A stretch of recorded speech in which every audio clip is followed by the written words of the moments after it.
7 নম্বরের আমল হলো রমাদান উপলক্ষে দোয়া করা। রমাদান মাসের একেবারে বিশেষ কয়েকটা আমলের একটা হলো এটা, বেশি বেশি আল্লাহর কাছে দোয়া করা।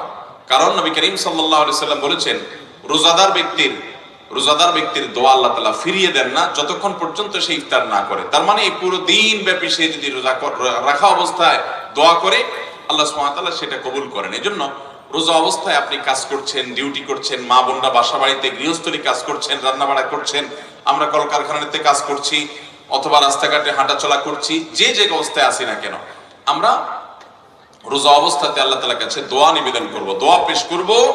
বিশেষ করে ইফতারের আগ মুহূর্তের দোয়া, এটা আরো বেশি দোয়া কবুল হয়।